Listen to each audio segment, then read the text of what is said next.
Bismillahirrahmanirrahim. Assalamualaikum warahmatullahi wabarakatuh. Saya Ibu Idiani Darmawati, dosen histologi Fakultas Prodi Kedokteran, Fakultas Kedokteran dan Ilmu Kesehatan Universitas Muhammadiyah Yogyakarta, akan menyampaikan kuliah saya yang berjudul Histologi Jaringan Syaraf. Baiklah, marilah kita lihat pada slide berikut ini bahwa semua kehidupan atau aktivitas kehidupan sehari-hari itu tidak terlepas dari kontrol kerja dan fungsinya jaringan saraf. Tergabungnya aktivitas jaringan saraf akan berdampak luas terhadap kerja jaringan atau organ tubuh lainnya. Nah, tujuan khusus dari modul kuliah ini adalah mahasiswa mengetahui struktur mikroskopik, histofisiologis, dan histodinamika jaringan saraf. Kemudian definisi dan klasifikasi, embriologi sistem saraf, sel saraf, kemudian sinap, dan sel penyokong atau neuroglia. Struktur mikroskopik susunan saraf pusat terdiri dari cerebellum, kemudian medula spinalis atau spinal cord. Kemudian struktur mikroskopik susunan saraf tepi terdiri dari ganglia, serat saraf, selubung serat saraf, badan akhir saraf, dan regenerasi serat saraf.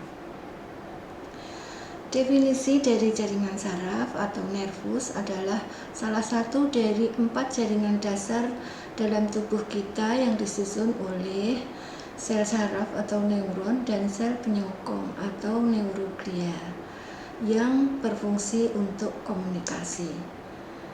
Kalau kita lihat secara anatomis, susunan sistem saraf itu terdiri dari saraf pusat, sel saraf, neuron, dan sel pendukung yaitu neuroglia. Jaringan saraf atau kata nervus itu artinya adalah dapat dirangsang. Salah satu dari 4 jaringan dasar penyusun tubuh disusun oleh sel-sel saraf atau neuron dan sel-sel penyokong atau neuroglia. Fungsinya adalah untuk komunikasi. Kemudian sistem saraf itu mempunyai beberapa fungsi. Di antaranya sebagai sensori, integration, dan motor. Kemudian susunan saraf secara anatomis tersusun oleh susunan saraf pusat yang terdiri dari otak dan medula spinalis. Kemudian susunan saraf tepi terdiri dari serabut saraf dan ganglia saraf. Nah, ini dapat dilihat klasifikasi berdasarkan anatomisnya. Susunan saraf tadi dibagi menjadi otak dan medula spinalis yang pusat ya.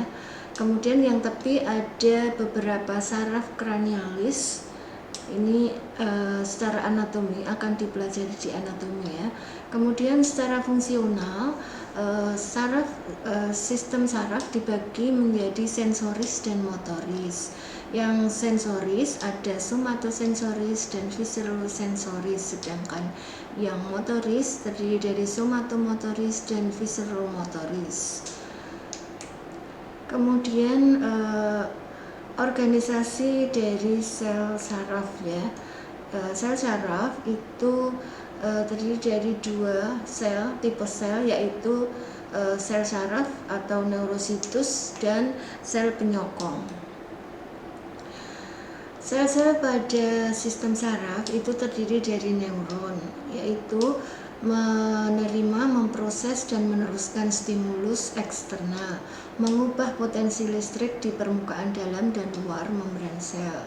Kemudian stimulus terlokalisir pada sel neuron yang dirangsang atau disebarkan ke neuron lain, termasuk sel otot dan sel kelenjar.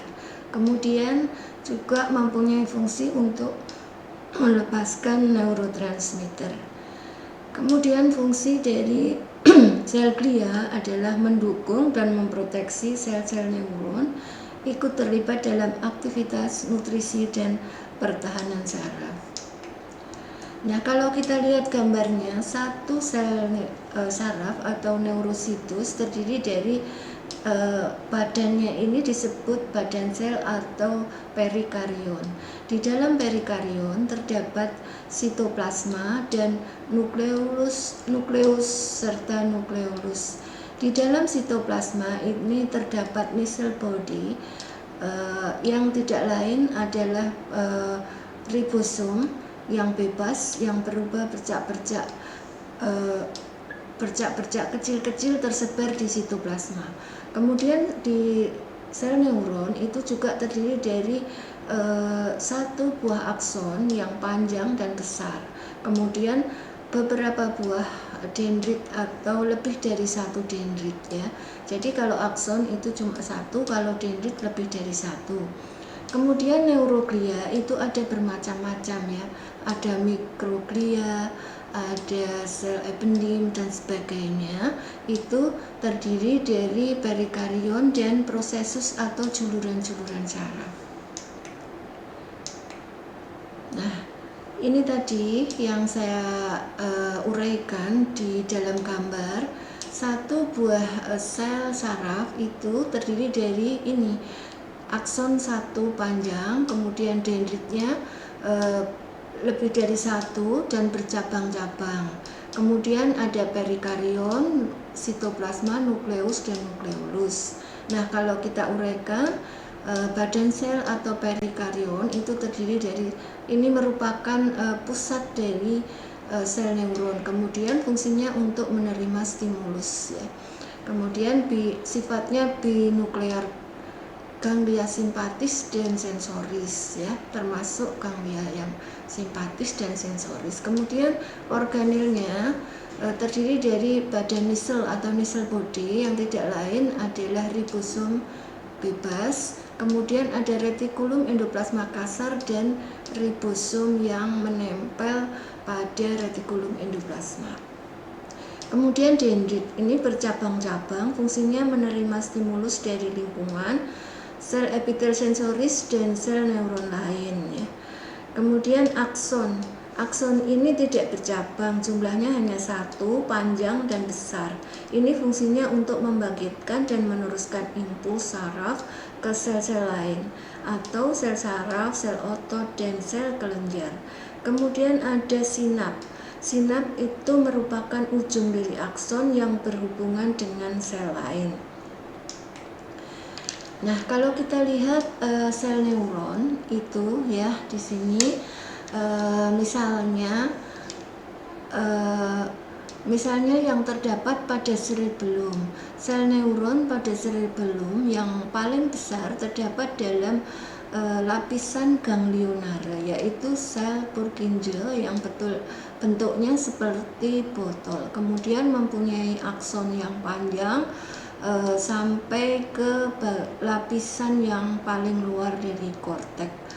Kemudian ada lagi di sini pada cerebellum itu ada sel-sel neuroglia. Nah, satu sel neuron atau neurositus itu selalu dikelilingi oleh banyak sekali neuroglia. Jadi satu neurositus dikelilingi oleh banyak neuroglia. Neurositus bentuknya ukurannya lebih besar dibanding neuroglia. Kalau neuroglia itu jumlahnya banyak tapi kecil-kecil dan berada di sekitar neurositus. Nah, kemudian dapat dilihat di sini neurositus yang terdapat pada cerebrum mempunyai bentuk segitiga atau bentuk piramid sehingga disebut sel piramid. Kemudian beberapa macam neuroglia nanti akan kita uraikan dilengkapi dengan gambarnya. Nah, ini gambaran skematis satu buah sel neuron atau neurositus ya, yang tadi juga sudah saya sebut. Satu sel neuron terdiri dari perikarion, kemudian akson yang panjang ini mempunyai dilapisi oleh selubung mielin ya. Jadi kalau pada akson itu mempunyai selubung mielin, kemudian dia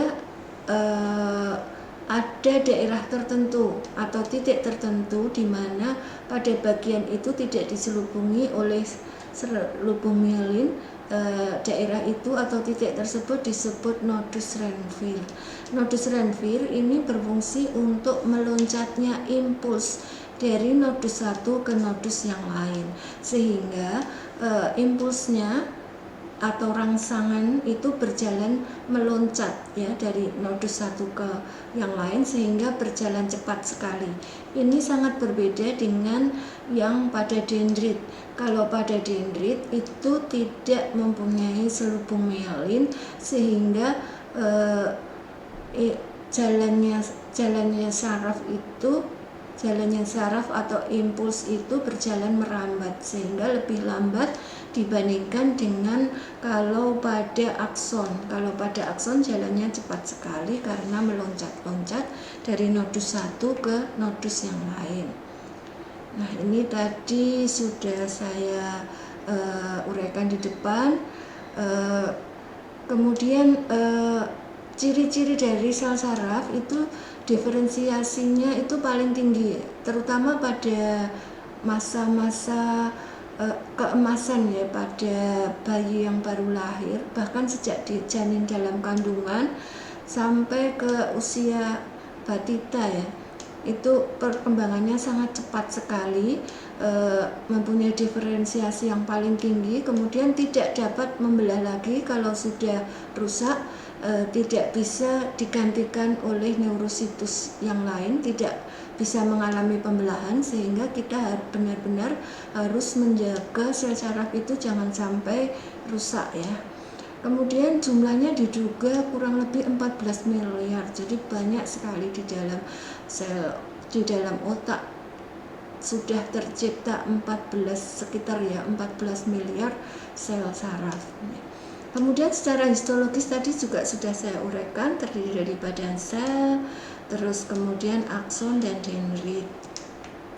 Nah, kemudian kalau kita lihat ini ya, kira-kira ini secara skematis saja, ukurannya kurang lebih 4-135 mm, bentuknya piramid atau lonjong atau bulat. Kemudian strukturnya ya, ini ada nukleus, ini kira-kira bulat sampai lonjong, terus pucat intinya, terus di tengahnya letaknya di tengah perikarion.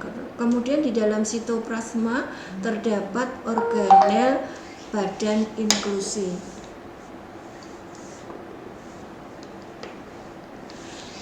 Kemudian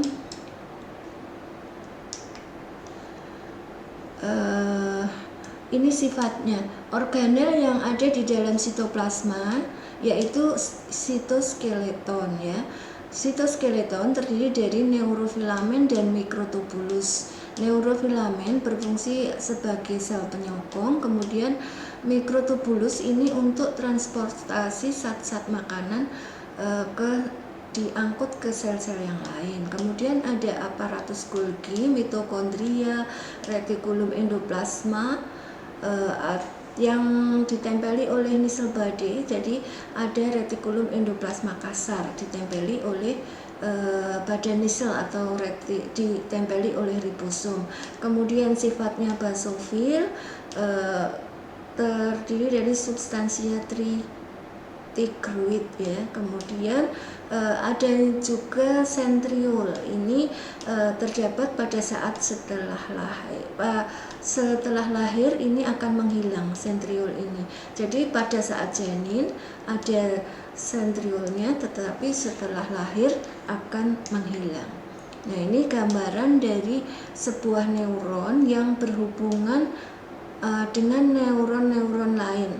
Satu sel saraf atau neurositus yang dihubungkan oleh akson ke sel-sel yang lain. Nah, dilihat dari hubungan antara ujung akson yang ada yang menempel di perikarion, kemudian ada yang nempel pada dendrit, dan ada yang menempel pada ujung akson. Jadi nanti akan dibagi menurut ini sinapnya ya. Sinapnya akan dibagi menurut ini nempelnya di mana.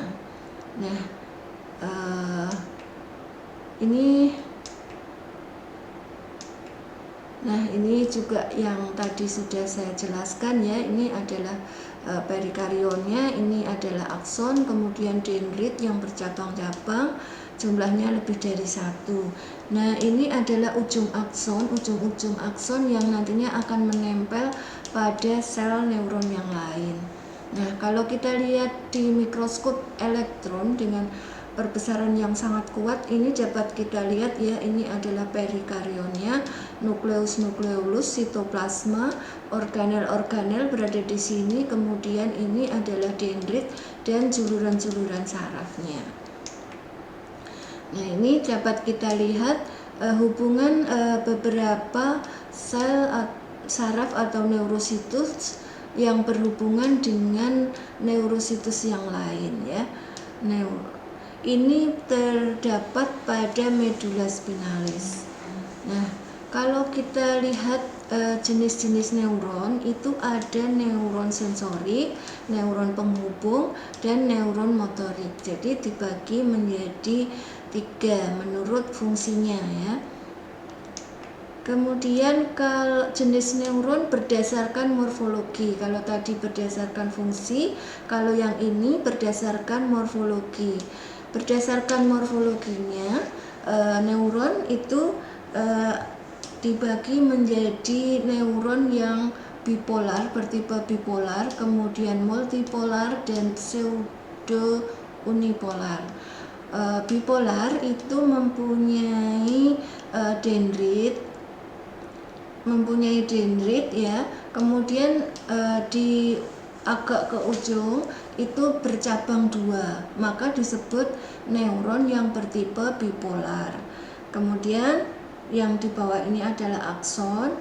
Terus kemudian neuron bertipe bipolar itu terdapat pada ganglion koklear atau pada organ pendengaran, kemudian ganglion vestibular atau penglihatan, terdapat pada retina, mukosa olfaktori.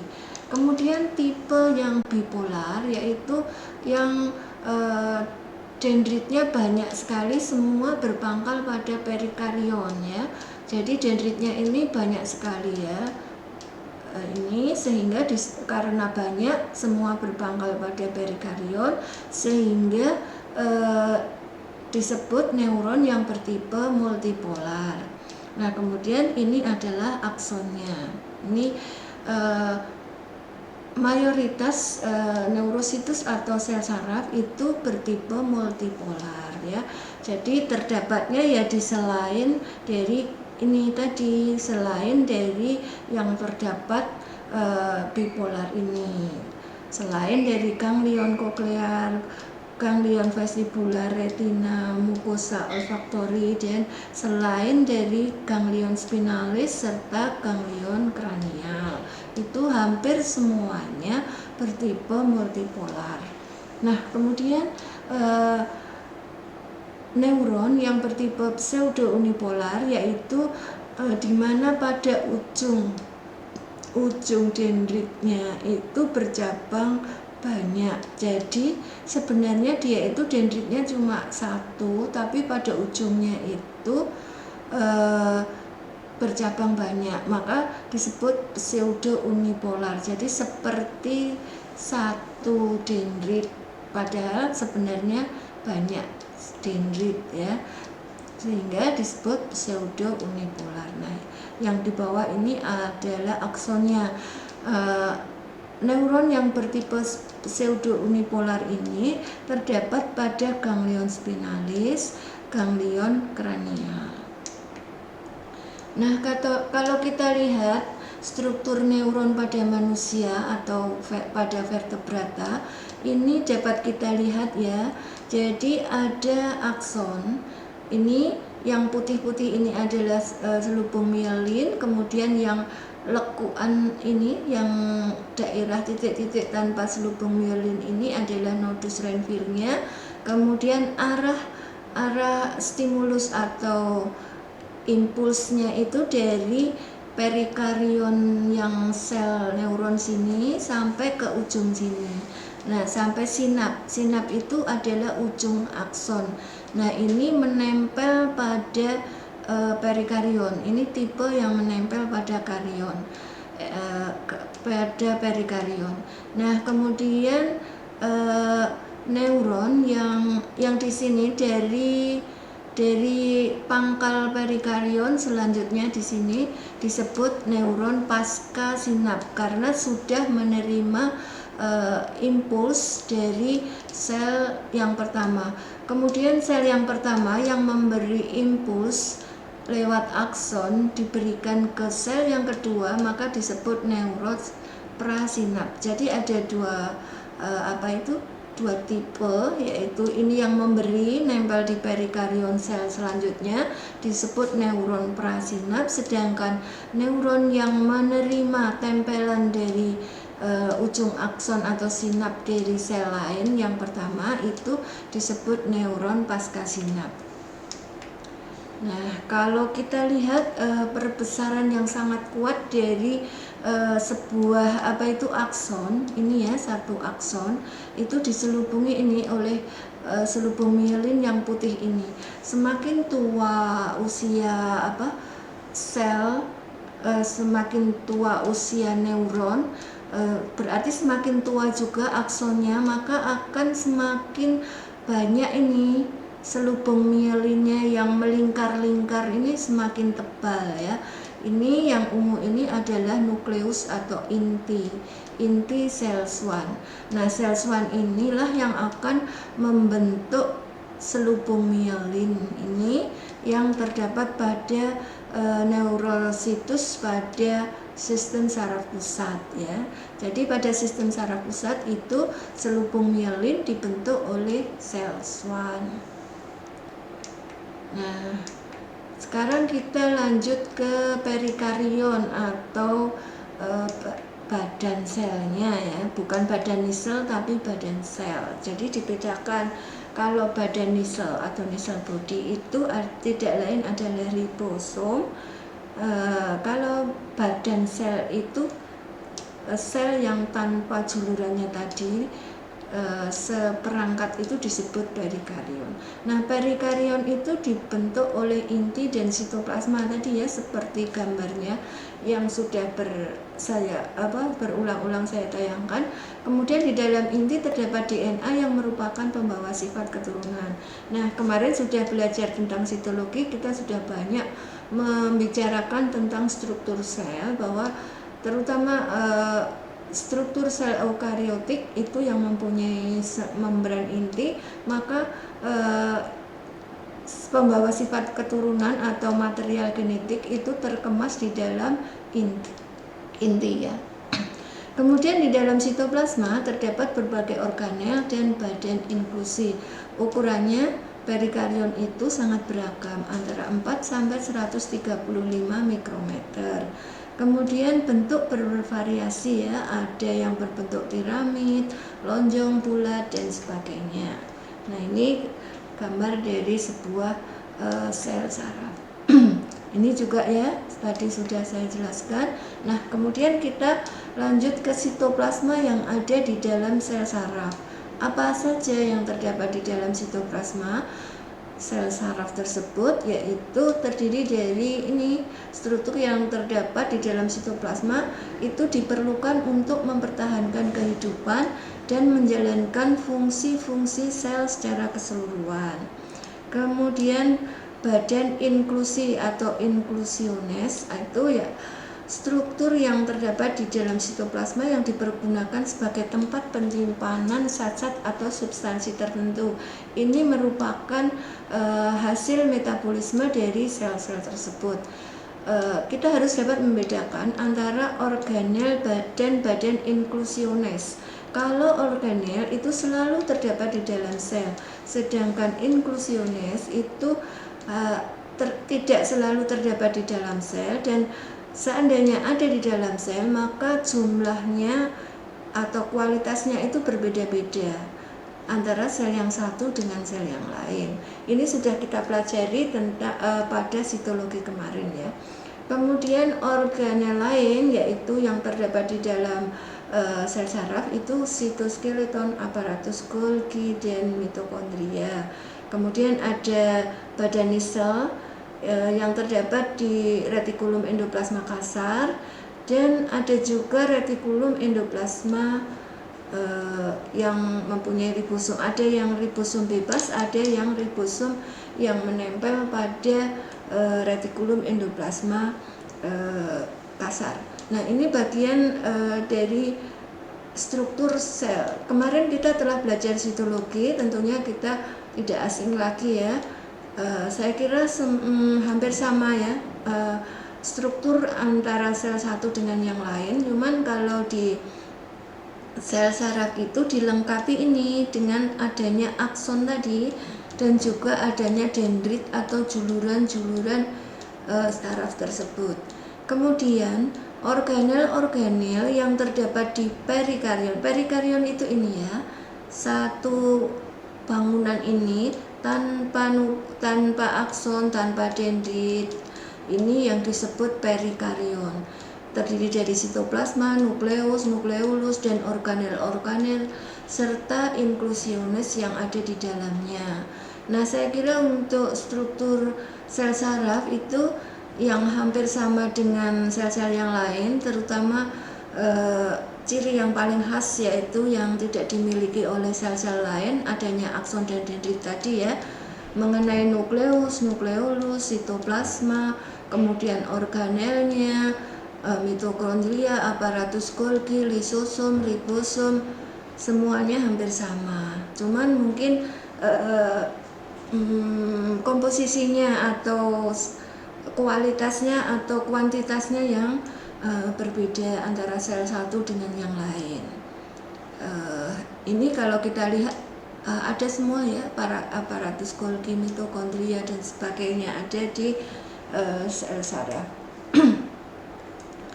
Nah, kemudian inklusiones atau badan inklusi yang dapat ditemukan pada perikarion saraf adalah ini, ada vesikel neuron.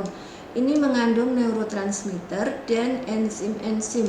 Nah, saya sudah menjelaskan tadi bahwa inklusiones itu tidak selalu terdapat pada sel ya, jadi tidak selalu ada. Contohnya ini, neurotransmitter itu hanya terdapat pada sel saraf, tidak terdapat pada sel-sel yang lain. Kemudian ada granula glikogen itu yang terdapatnya banyak di sel hepar, tapi tidak banyak di sel saraf, ada tapi tidak banyak. Kemudian ada granular, hormon, pigmen, lipofuksin, besi, glikogen juga ada, tapi kalau glikogen itu yang paling banyak kita jumpai pada sel hepar. Kemudian dendrit ya, tadi sudah membicarakan tentang akson, sekarang kita beralih ke dendrit. Jumlahnya bisa lebih dari satu ya. Kemudian pangkalnya tebal dan makin ke distal makin tipis. Ini pangkalnya tebal ya. Makin ke ujung makin menipis atau kecil. Berupa duri atau tonjolan ya. Terus kemudian mempunyai badan sel, ribosom, mitokondria, neurofilament, dan mikrotubulus yang banyak.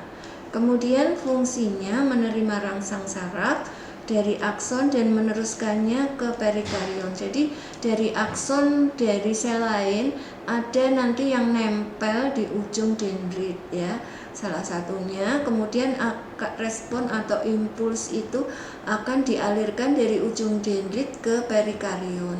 Nah, ini kebalikannya dengan fungsi akson. Kalau fungsi akson itu meneruskan rangsang dari perikarion menuju ke ujung akson, terus nempel di sel yang lain. Kemudian ini gambaran dari sel saraf yang mengirimkan impuls ke badan sel saraf. Rangsangan saraf yang diterima oleh dendrit umumnya merambat ya. Jadi merambat karena dendrit tidak mempunyai selubung mielin, jadi tidak ada nodus Renvir sehingga tidak bisa loncat-loncat ya. Beda dengan yang di akson ya. Merambat ya, ini merambat terus nanti akan menuju ke perikarion. Jadi dari ujung dendrit merambat menuju ke perikarion. Nah, kemudian secara histologis dendrit dapat kita lihat tadi ya, pangkalnya tebal, makin ke ujung makin tipis, kemudian permukaannya diliputi oleh tonjolan seperti duri. Kemudian batang utama dendrit ini mengandung nisel body, ribosom, mitokondria, mikrotubulus, dan mikrofilamen. Tetapi kandungan pada nisel dan ribosom bebas itu makin berkurang oleh percabangannya. Jadi makin ke ujung dendrit itu mikrofilamennya itu, mikrotubulus dan mikrofilamennya itu makin sedikit. Kemudian yang perlu diingat bahwa dendrit itu tidak mempunyai aparatus Golgi atau badan Golgi atau kompleks Golgi ya. Kemudian akson. Nah, akson tadi akson yang pada pangkalnya yang ada di perikarion itu disebut akson hilok. Kemudian jumlahnya hanya satu, mempunyai organel yang ada di akson yaitu neurofilamen dan mikrotubulusnya ini jumlahnya banyak. Nah, kemudian pada akson itu tidak ditemukan adanya badan nisel, ribosom, kompleks Golgi, itu jumlahnya tidak ditemukan di situ. Kemudian sebagian besar bermielin ya, tapi ada juga yang tidak bermielin, cuma sebagian besar bermielin. Kemudian mempunyai telodendria, ada terminal poton atau disebut Poutons terminal. Kemudian fungsinya membawa impuls saraf dari badan saraf yang lain ya. Kemudian ini ya gambarannya, merupakan serabut saraf berupa tonjolan ini ya, terus sitoplasma yang panjang dan diameternya bervariasi. Jadi akson itu merupakan tonjolan sitoplasma, ini sangat panjang ya.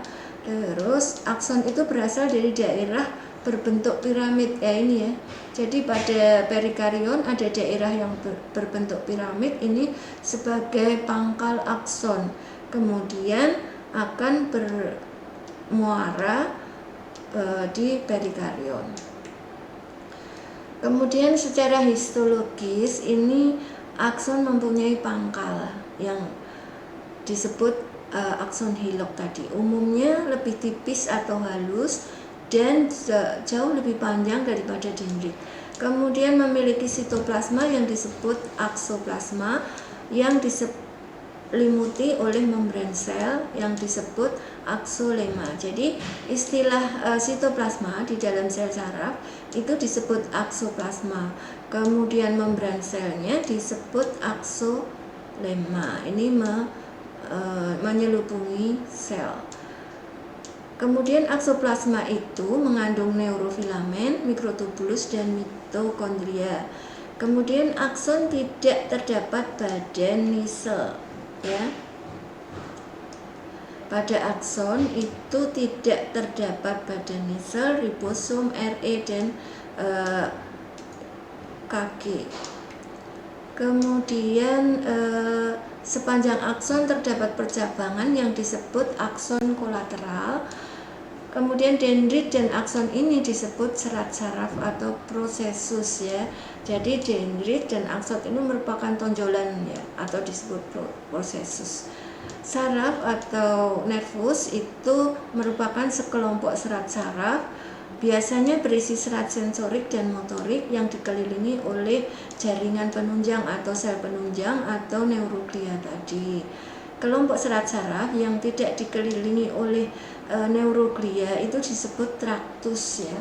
Traktus Meissneri, traktus ya di ujung sel, ujung akhiran saraf ya. Kemudian ini tadi adalah kolateral akson ya, ini ya.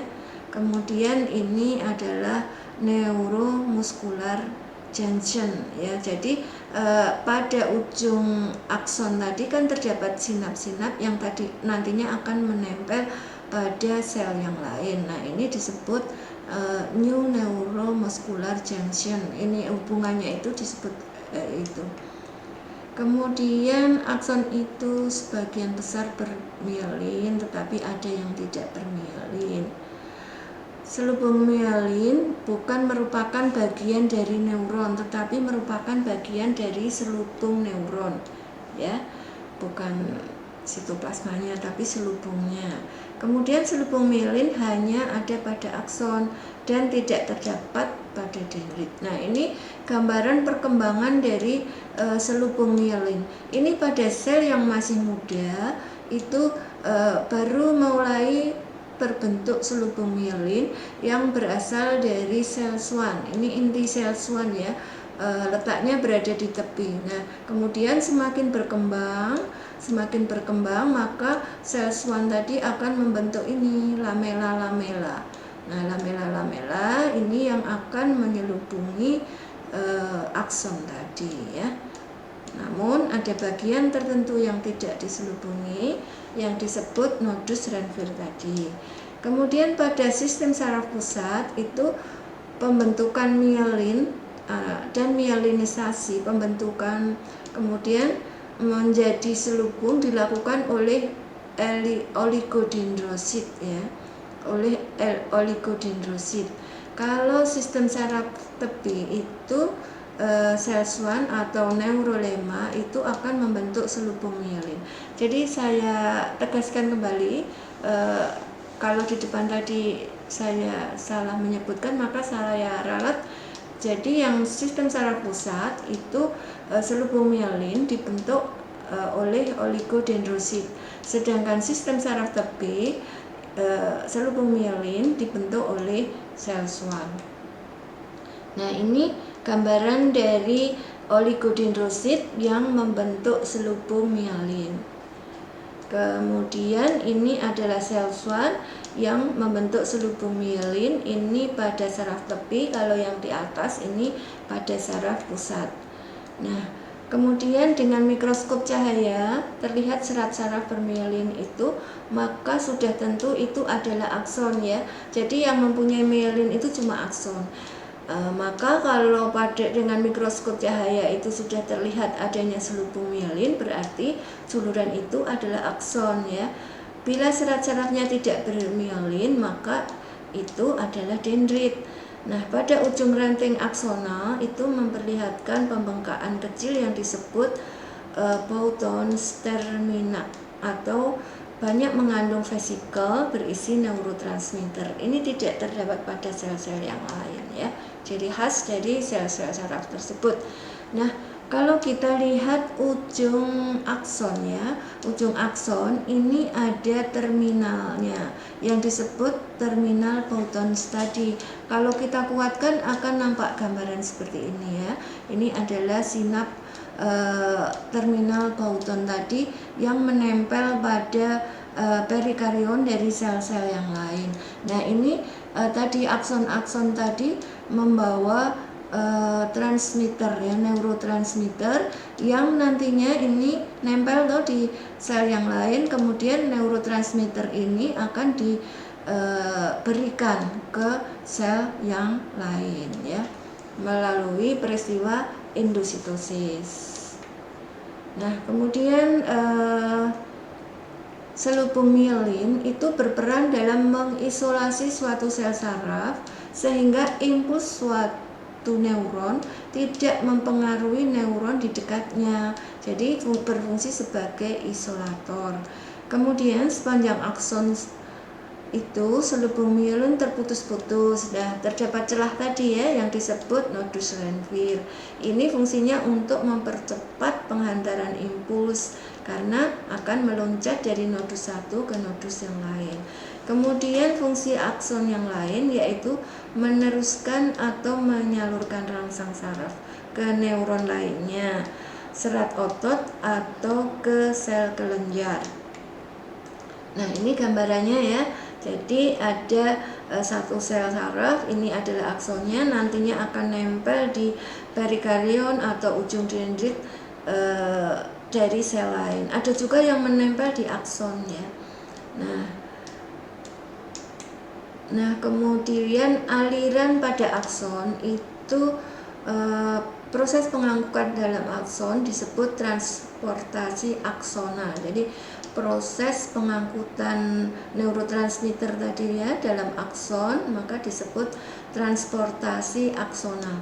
Komponen yang terlibat dalam transportasi yaitu mikrotubulus, protein penggerak terdiri dari kinesin, denin dan lain-lain.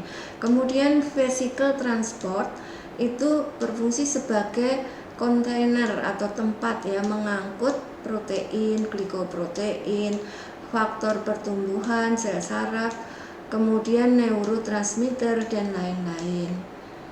Nah, kemudian lanjut ke berdasarkan arah transportasi aksonal ada aliran anterograd itu di sepanjang akson ke bagian terminal yang mengangkut makromolekul dan organel yang disintesis dalam badan sel.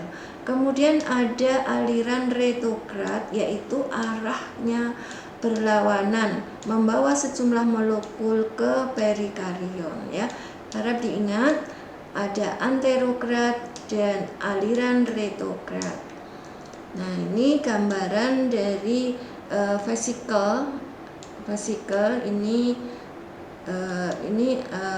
yang akan diberikan ke sel yang lain melalui akson ya. Kemudian aliran anterograd itu berlangsung dengan 3 kecepatan, ada yang lambat, sedang dan cepat. Yang lambat itu mentransport protein dan mikrofilamen. Kalau yang sedang itu mentransport mitokondria. Sedangkan yang cepat itu mentransport bahan-bahan yang terkandung dalam vesikel yang diperlukan pada terminal akson selama transmisi neuron. Nah, sekarang lanjut ke sel glia atau neuroglia ya. Neuroglia atau sel glia itu berasal dari istilah nervo dan glue ya, yang artinya saraf dan lem. Neuroglia merupakan 70-80% dari seluruh sel yang ada di sistem saraf pusat. Jadi hampir mendominasi ya, 70-80%. Kemudian disebut juga sel glia. Ini fungsinya memberi dukungan nutrisi, perbaikan jaringan yang rusak, pertahanan, dan fungsi fagositosis. Neuroglia paling banyak dipelajari dengan teknik impregnasi perak, kemudian emas khusus yang memperlihatkan seluruh isi sel. Nah, pada sel saraf yang rusak tadi di depan sudah saya jelaskan bahwa tidak akan mengalami pembelahan lagi atau tidak akan dibentuk lagi. Nah, fungsi tersebut nantinya akan digantikan oleh neuroglia yang ada paling dekat dengannya. Nah, kemudian sel glia adalah sel pendukung sistem saraf. Ini fungsinya tadi ya, mendukung neuron, regulasi konsentrasi, ekstraseluler ion dan neurotransmitter, serta memberi nutrisi pada neurositus. Nah, kemudian ini tadi ya, sekitar 70-80% dari seluruh sel yang ada di sistem saraf pusat itu terdiri dari neuroglia. Nah, sel kecil dengan inti 3-10 mikrometer ya. Jenisnya, nah ini jenisnya itu terdiri dari astrosit, oligodendrosit, ependim, sel swan, sel satelit, dan mikroglia. Astrosit itu berasal dari ektoderm, oligo juga berasal dari ektoderm. Nah, ependim juga berasal dari ektoderm. Kemudian sel swan itu berasal dari crista neuralis atau ektoderm. Sel satelit juga berasal dari crista neuralis atau ektoderm. Kalau mikroglia ini masih dipertanyakan berasalnya dari mana ya. Jadi kita belum tahu persis mikroglia itu apakah dari ektoderm, apa endoderm atau mesoderm. Kemudian impregnasi perak dan pulasan gold ini teknik pewarnaan yang sering dipakai untuk melihat neuroglia. Kemudian macam-macam sel glia tadi ya. Mikroglia berasal dari mesoderm. Tadi ya sudah saya sebutkan di depan. Kemudian sel ependim juga ektoderm. Jadi kalau mau menghafal itu ibaratnya hampir semuanya berasal dari ektoderm kecuali mikroglia tadi berasal dari mesoderm. Kemudian sel Schwann itu adanya di sistem saraf tepi. Sel satelit itu juga di sistem saraf tepi. Kemudian sel penyokong pada sistem saraf pusat itu dengan banyak cabang terdapat di antara neuron ya.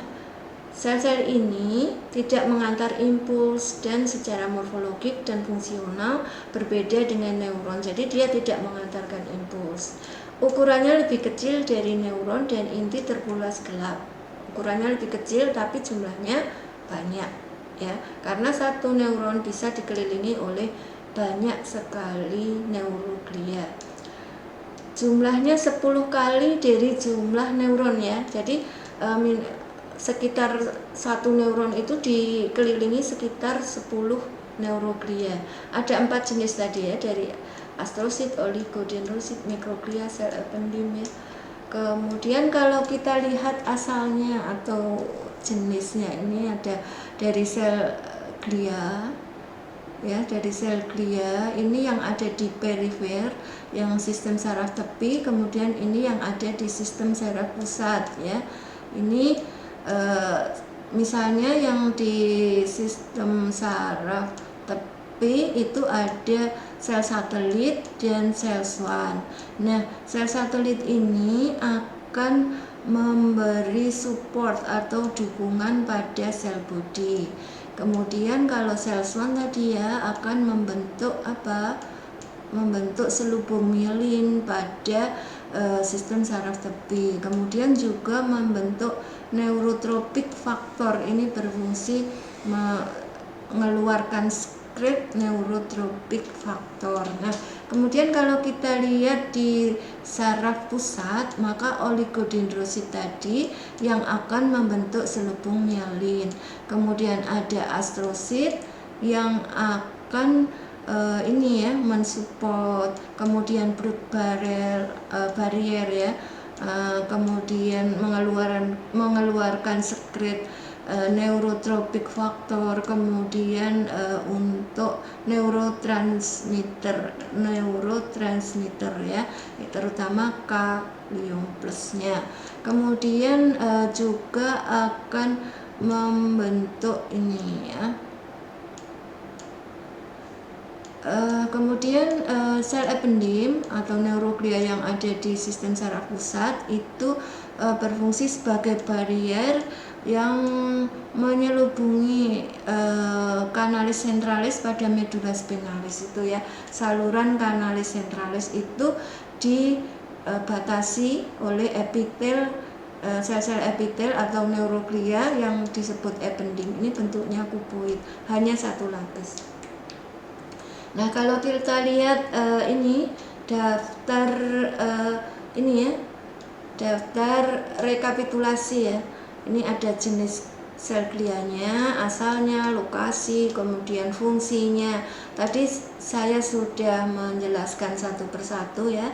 Jadi tidak perlu saya ulangi lagi, yaitu cuma fungsinya saja ya. Kalau asalnya tadi sudah saya jelaskan, itu dari tuba neural ya, oligo itu dari tuba neural, berada di sistem saraf pusat, fungsinya produksi mielin, insulator listrik. Kemudian sel Schwann itu pada tuba neural, pada sistem saraf perifer, fungsinya memproduksi mielin, terus sebagai insulator listrik juga. Kemudian astrosit itu berasal dari tuba neural, terdapat pada susunan saraf pusat ini sebagai penyangga struktur proses pemulihan sawar darah otak, kemudian pertukaran metabolik. Kemudian sel ependim tadi ya yang sudah saya sebut berasal dari tuba neural, susunan sarafnya pada susunan saraf pusat melapisi rongga-rongga di susunan saraf pusat, contohnya tadi pada medula spinalis melindungi kanalis centralis. Kemudian mikroglia itu berasal dari sumsum tulang, pada susunan saraf pusat, kemudian aktivitasnya sebagai makrofag ya, memakan benda-benda asing yang masuk ke dalam sel-sel saraf. Nah, kalau kita mudah mengingatnya, berasalnya hampir semuanya dari tuba neural kecuali mikroglia. Kalau mikroglia berasal dari sumsum tulang, kemudian setengah-setengah ya, ada yang dari saraf pusat, ada yang dari saraf tepi. Ini ada di saraf pusat ya. Ini yang ada di tepi itu sel Schwann tadi juga ada di tepi ya. Nah, kemudian ini oligo ini ya sudah. Terus gambarannya. Nah, tadi ya mikroglia itu perikarialnya kecil, dendritnya banyak sekali, cabangnya banyak sekali, kecil-kecil, maka disebut mikroglia karena perikarionya kecil. Kemudian yang astrosit. Nah, astrosit itu ada dua macam, yaitu protoplasmik astrosit dan fibrous astrositnya. Kalau yang fibrous astrosit itu perikarionya ini ya, ujung-ujungnya itu mempunyai bangunan piramid ini ya. Nah, baik dari yang ini ada pada dendrit dan akson. Tapi kalau yang protoplasmik astrosit itu perikarionya bulat ya, tidak membentuk piramid-piramid. Kemudian yang oligodendrosit. Ini oligodendrosit itu dendritnya itu tidak punya banyak cabang ya, jadi hampir hanya satu cabangnya hanya di ujung sedikit, beda sekali dengan yang mikroglia. Nah, ini gambaran membujur dari sel saraf susunan saraf tepi ya. Ini yang putih ini adalah selubung mielin, yang lurus di tengah ini adalah aksonnya, putih ini selubung mielin, dan ini adalah inti dari sel Schwann. Nah, gambaran dari lokasi sel glia. Nah, ini kalau kita lihat ini adalah struktur secara skematis dari medula spinalis. Nah, medula spinalis besok kalau kita praktikum, kita akan melihat gambaran medula spinalis dengan perbesaran lemah. Itu akan terlihat gambaran seperti kupu-kupu ini. Yang di dalam ini adalah medulanya, disebut substansia grisea. Yang di luar ini adalah korteknya, disebut substansia alba. Yang di tengah ini adalah kanalis centralisnya. Kemudian ada kornu 4, kornu anterior, kornu posterior, dan kornu lateral. Nah, ini kalau dikuatkan seperti ke sini, ini adalah kanalis centralisnya ini ya, yang di pusat ini kanalis centralisnya, hanya kelihatan sebagian ya, seharusnya bulat penuh tapi hanya kelihatan sebagian. Nah, ini tadi yang dikelilingi oleh neuroglia jenis ependim. Ini fungsinya memberi perlindungan pada kanalis centralis itu. Nah, kemudian ada neuroglia yang lain, ada mikroglia, ada astrosit, ada oligodendrosit yang tersebar di bagian kortek ya. Jadi kalau di bagian medula itu kan didominasi oleh neurositus. Nah, sel-sel glia itu kebanyakan berada di bagian kortek. Nah, kemudian saya ulas satu persatu macam-macam dari neuroglia. Tadi ada astrosit. Nah, ini bentuknya seperti bintang ya, makanya disebut astrosit. Astral itu bintang, astro atau astral itu bintang, maka disebut astrosit. Berasalnya dari ectoderm, bentuknya intinya lonjong besar, banyak cabang atau sitoplasma. Terus kemudian organelnya ada ribosom, kompleks Golgi, lisosom, dan neurofilamen. Ada dua tipe tadi ya, astrosit yang protoplasmik dan fibrosa. Yang protoplasmik itu cabang sitoplasma pendek-pendek dan gemuk mirip lumut ya, substansia grisea. Kemudian yang fibros itu cabang sitoplasmanya lurus langsing mirip lidi atau landa. Ini terdapat banyak di substansia alba. Kalau yang protoplasmik itu banyak di substansia grisea. Nah, ini ya intinya paling besar, berbentuk ovoid atau bulat, warnanya pucat, oleh karena butir-butir kromatin yang halus dan tersebar. Kemudian sebagian besar kromatin menempel pada selubung inti sehingga batas inti menjadi lebih jelas. Di dalam intinya kadang-kadang terdapat nukleus. Nah, kemudian astrosit ini mengikat neuron pada kapiler dan diameter ya. Jadi terdapat di banyak di situ. Kemudian dua macam tadi ya, astrosit yang fibros ini dengan sedikit cabang panjang, ini terdapatnya di bagian korteks atau substansia alba. Kalau yang astrosit protoplasma itu terdapat di substansia grisea. Nah, kalau kita lihat seperti ini ya, ini dan ini, jadi ada dua macam. Nah, kemudian fungsi dari astrosit tadi sebagai sel penyokong dan yang berfungsi untuk menyerap kelebihan ion kalsium yang lolos dari sel saraf selama proses konduksi impuls saraf, berperan dalam transportasi zat metabolisme antar neuron, kemudian berperan dalam pembentukan jaringan parut di sistem saraf pusat. Ini bila mengalami cedera. Bila terjadi cedera, sistem saraf pusat neuronnya rusak, maka astrosit atau neuroglia tadi akan menjadi sangat reaktif dan disebut astrosit hipertrofi atau membesar ya. Dan astrosit reaktif menggantikan tempat neuron yang rusak ya. Tadi sudah saya jelaskan bahwa neuron itu kalau rusak tidak dapat membelah kembali atau tidak dapat tumbuh kembali, digantikan oleh neuroglia. Nah, ini gambaran dari neuroglia, mikroglia ya, yang menggantikan sel neuron yang rusak. Nah, kemudian ini tadi jenis-jenis neuroglia tadi. Yang ini adalah yang protoplasmik, ini yang fibros ya. Terus ini adalah ini adalah oligodendrosit dan ini mikroglia. Nah, ini gambaran dari astrosit dan julurannya. Ini juluran-juluran dari astrosit ya. Pada pembuluh darah tadi ya, terdapatnya banyak menempel pada pembuluh darah.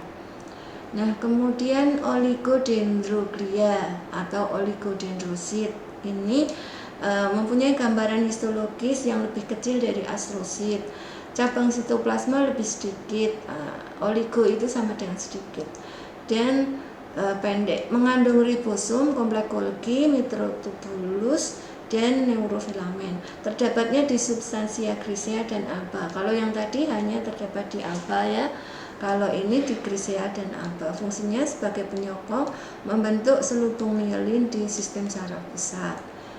Kemudian ini populasinya yang paling banyak itu ditemukan sebagai kumpulan inti.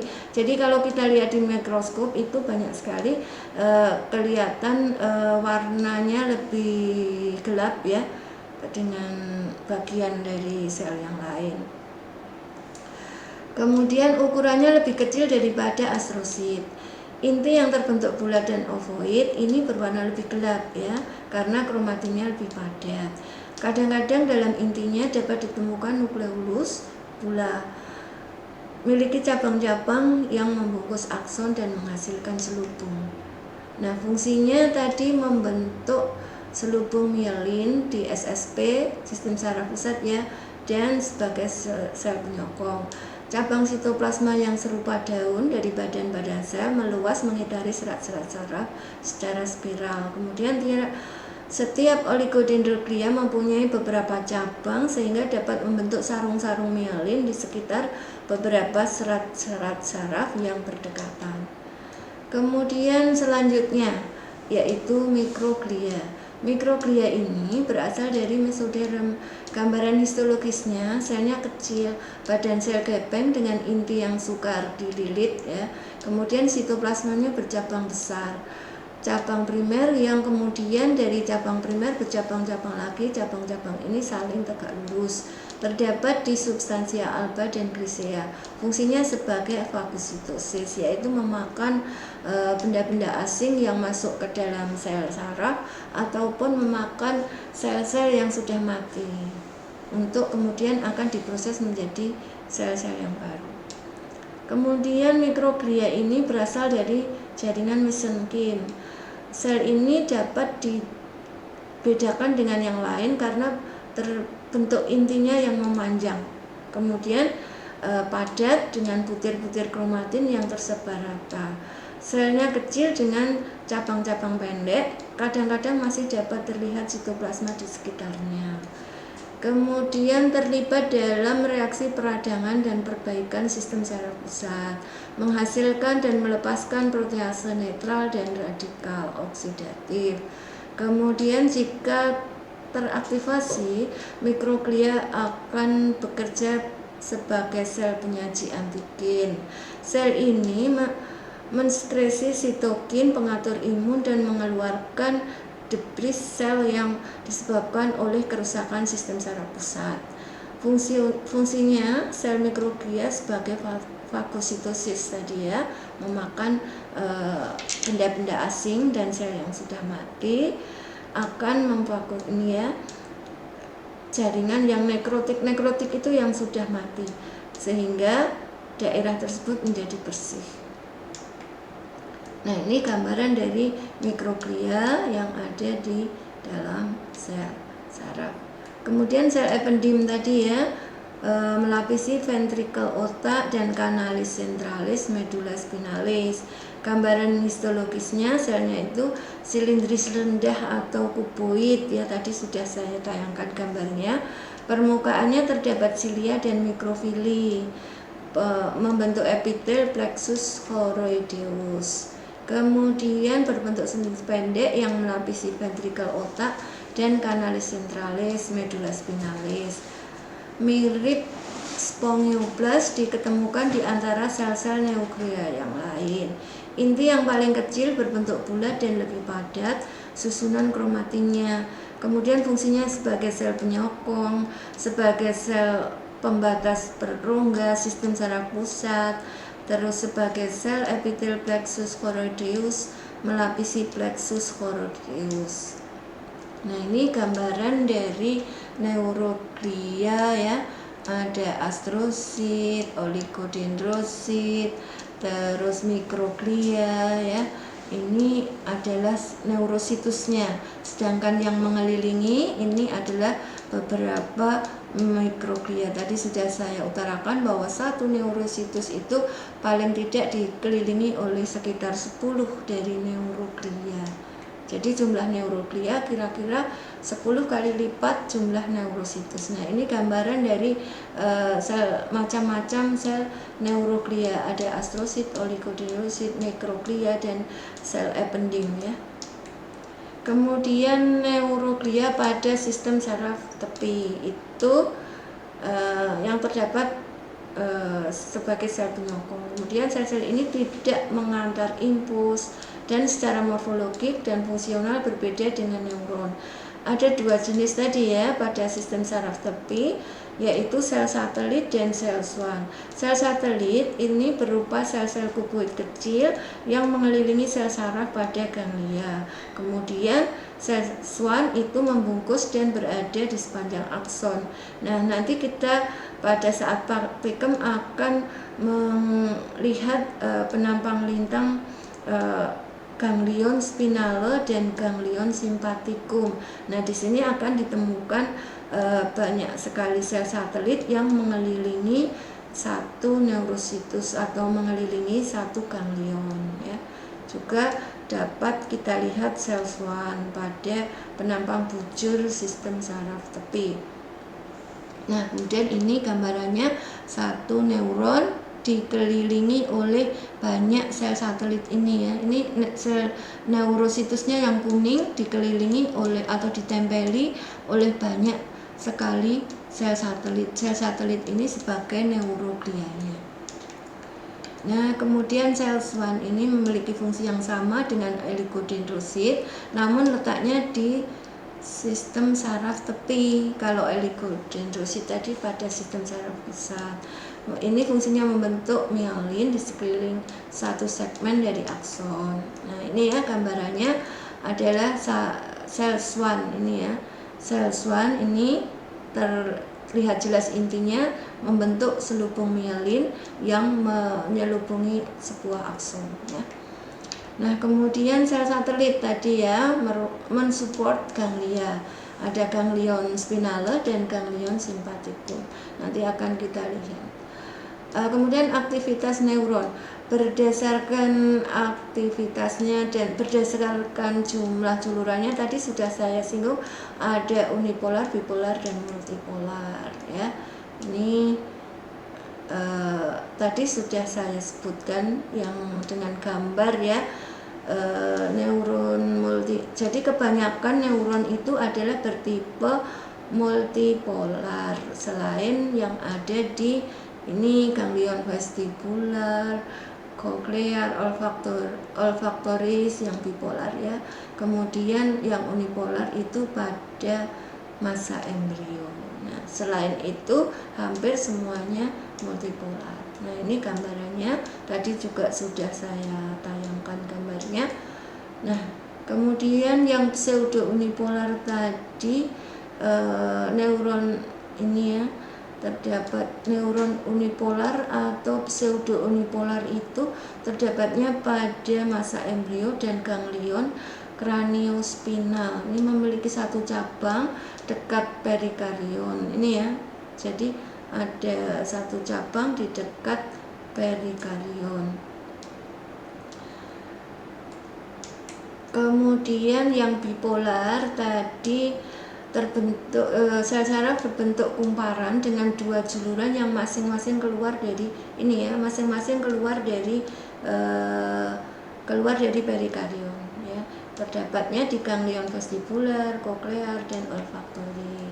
Kemudian yang multipolar ini sebagian besar sel saraf itu bertipe multipolar. Macam-macam sel saraf pada manusia, ada neuron simpatik, ada sel Purkinje, sel granula, neuron olfaktorius itu pembau ya untuk mencium, kemudian neuron Golgi, ada neuron aferen, ada neuron motorik, dan sel piramid. Nah, kemudian jenis neuron berdasarkan fungsional. Ada neuron sensorik, motorik, dan konektor. Konektor itu yang menghubungkan ya. Nah, ini yang neuron sensorik. Neuron sensorik itu menghantarkan sinyal atau reseptor, menghantarkan sinyal dari ujung akson, dari ujung dendrit menuju ke perikarion. Kemudian ada yang bersifat konektor. Konektor itu menghubungkan ini ya. Jadi antara sel satu dengan sel yang lain, ujung-ujungnya saling menghubungkan. Ini disebut neuron konektor yang nantinya ini akan meneruskan rangsangnya melalui akson, diteruskan ke sel yang lain. Nah, kemudian sel yang ini yang menerima ini dari sel yang tadi menerima, terus kemudian menyalurkan, yang menyalurkan disebut konektor, yang menerima saluran ini disebut neuron sensorik. Kemudian sel-sel saraf sensorik atau aferen itu merupakan sel saraf yang berfungsi untuk menghantarkan impuls dari reseptor alat indera menuju ke otak atau sumsum tulang belakang. Disebut juga neuron indera karena dendrit neuron ini berhubungan dengan alat indera untuk menerima impuls, sedangkan aksonnya berhubungan dengan neuron lain. Kemudian jenis neuron aferen. Jenis neuron aferen ini ada yang hubungkan reseptor dengan sistem saraf pusat. Kemudian ini fungsinya ya membawa impuls dari reseptor ke sistem saraf pusat. Ini gambarannya seperti ini. Nah, kemudian sel saraf motorik atau eferen ini merupakan sel saraf yang berfungsi untuk membawa impuls dari otak atau sumsum tulang belakang menuju ke efektor atau ke otot atau kelenjar dalam tubuh. Kemudian neuron ini disebut neuron penggerak ya, karena neuron motorik dendritnya berhubungan dengan akson lain, sedangkan aksonnya berhubungan dengan efektor yang berupa otot atau kelenjar. Nah, ini adalah gambaran dari neuron eferen ya. Ini fungsinya menghubungkan sistem saraf pusat ke efektor, membawa impuls dari sistem saraf pusat ke efektor. Kemudian sel saraf konektor atau asosiasi merupakan neuron berkutub banyak atau multipolar yang memiliki banyak dendrit atau akson. Neuron konektor berfungsi untuk meneruskan rangsang dan neuron sensorik ke neuron motorik. Dari neuron sensorik ke neuron motorik. Neuron ini disebut neuron penghubung atau perantara karena ujung dendrit yang neuron yang satu berhubungan dengan ujung akson neuron yang lain. Nah, ini gambarnya ya. Jadi ujung dendrit yang satu berhubungan dengan akson dari neuron lain. Fungsinya sebagai pengantar neuron, mengantarkan impuls,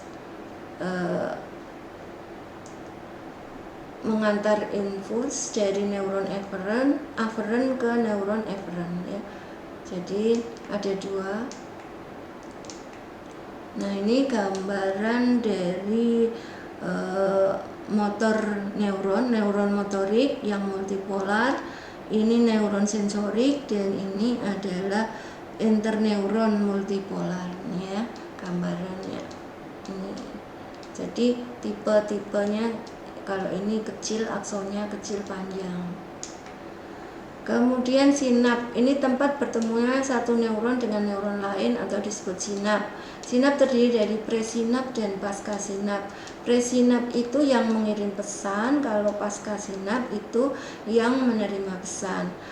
Pengantar pesan di sinap biasanya berupa neurotransmitter. Nah, ini gambarannya ya.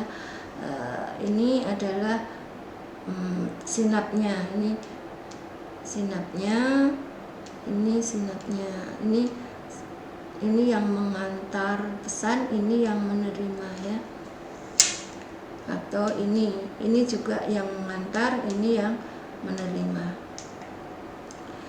Nah, kemudian sinap itu tempat transmisi impuls saraf dari satu neuron ke neuron lain atau dari neuron ke reseptor perifer.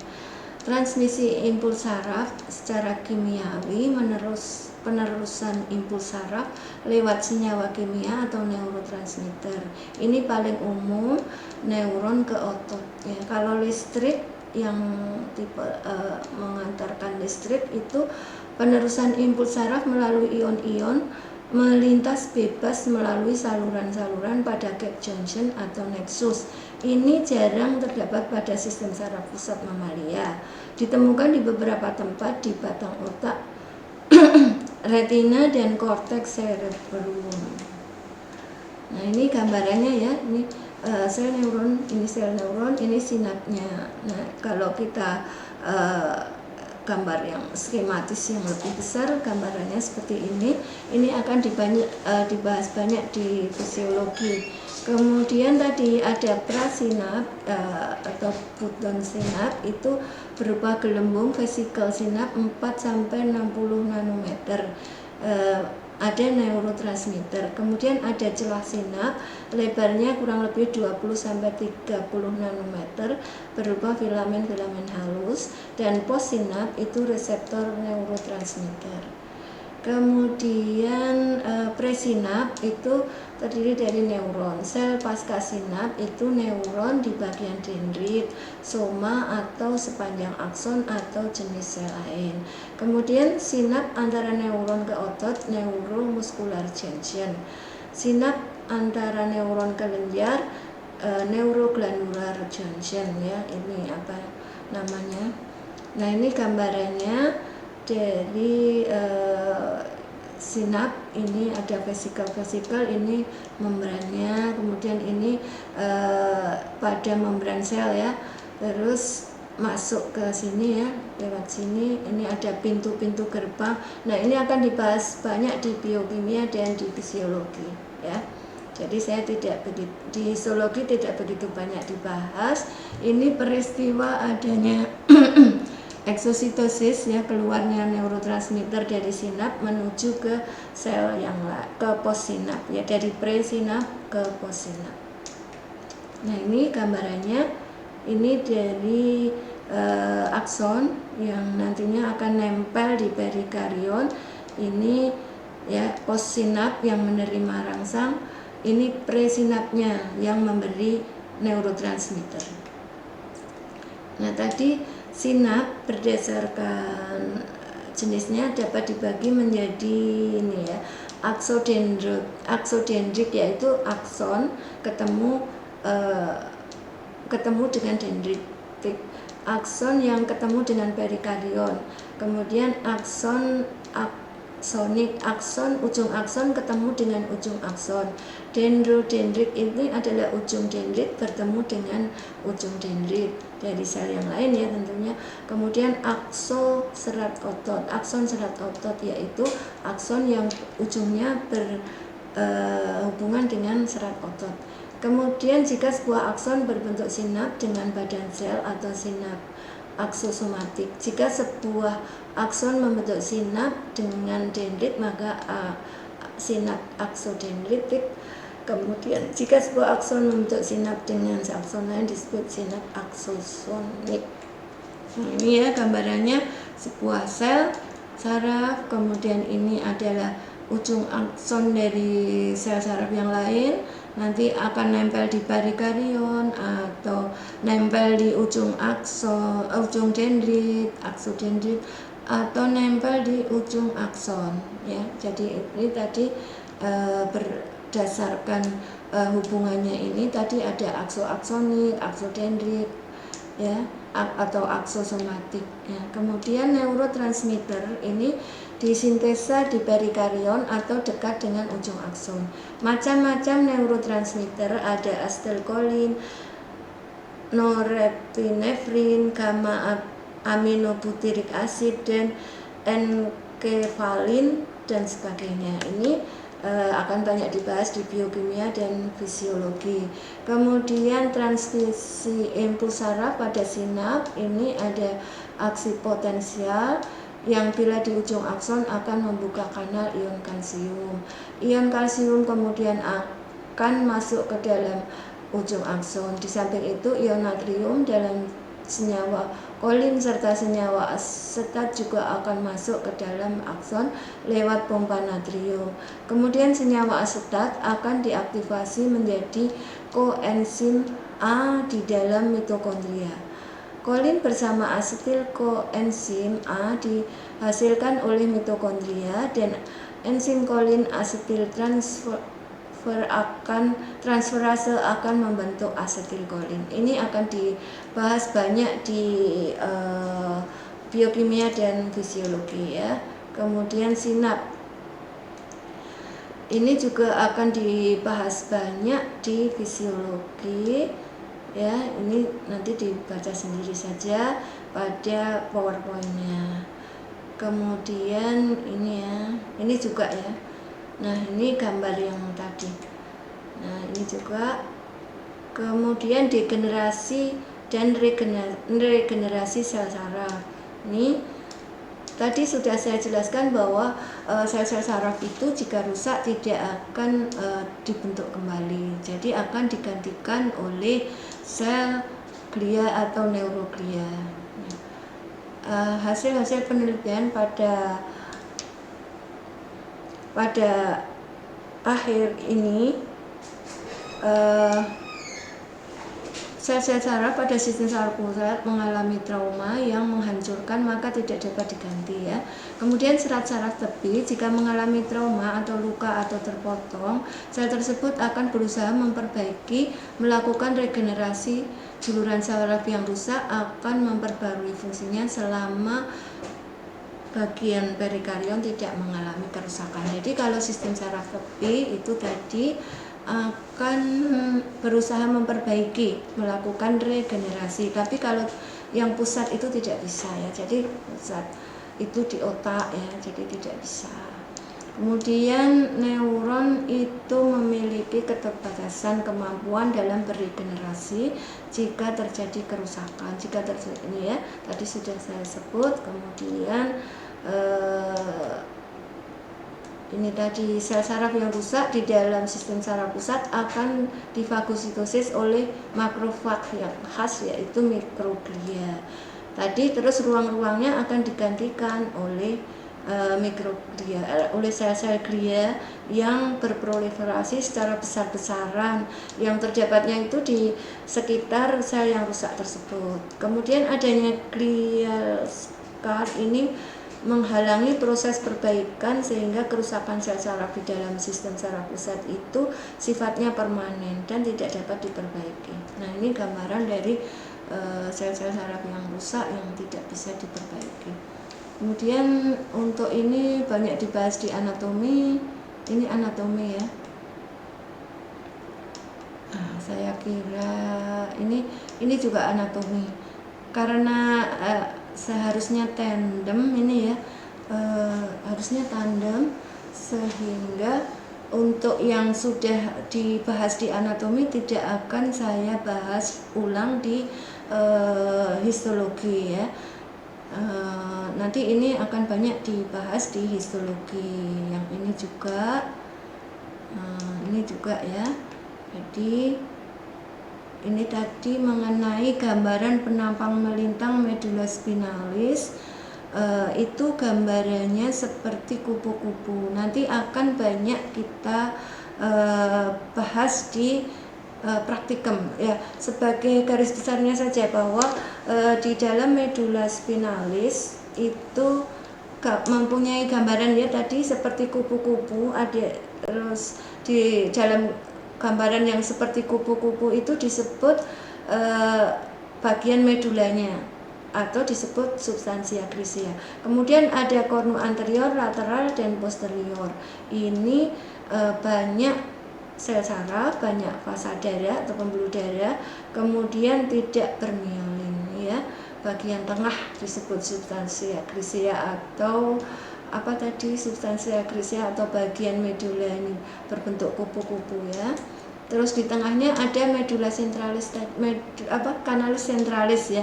Jadi yang berbentuk kupu-kupu ini sebagai medula, terus yang krem di luar kupu-kupu ini adalah korteknya.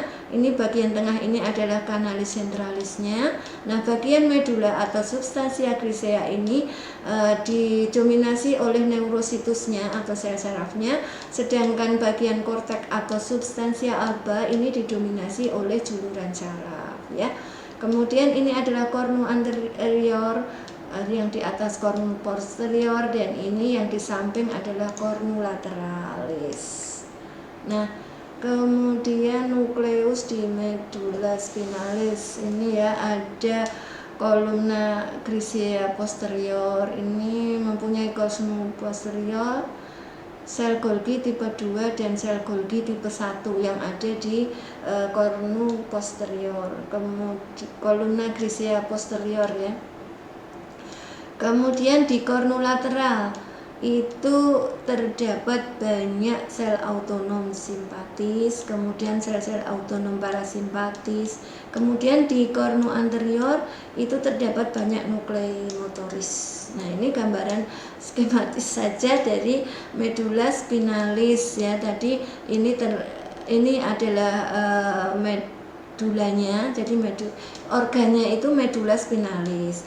Bagian kupu-kupunya ini medula, substansia grisea terdapat banyak neurositus, dan yang luarnya adalah korteks, substansia alba terdapat banyak neuroglia. Ini adalah kanalis sentralis yang dikelilingi oleh sel ependim. Nah, ini ya gambarannya seperti ini ya, yang nantinya berhubungan dengan organ-organ lain. Nah, ini gambaran dari medula spinalis tadi sudah saya jelaskan di depan. Kemudian ini juga ya, ada funiculus atau kornu posterior, kornu lateral. Ini ada tractus spinocerebellar posterior, tractus spinocerebellar anterior, tractus spinothalamicus lateral, tractus spinolateral. Ini tentunya sudah dibahas di anatomi, jadi tidak saya ulang lagi. Di histologi yang di funiculus posterior ada fasciculus crasialis, fasciculus cuneatus, tractus intersegmental posterior. Kemudian yang lateral ini banyak sekali ya, bisa dibaca sendiri dan juga sudah dibahas di anatomi tentunya ya, tidak usah saya ulang kembali ya.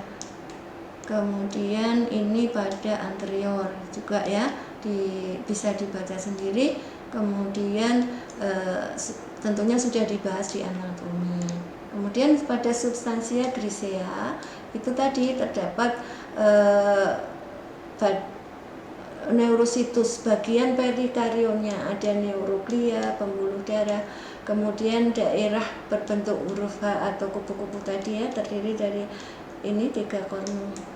Nah, kemudian bagian yang paling banyak mengandung neuron itu di bagian kornu anterior.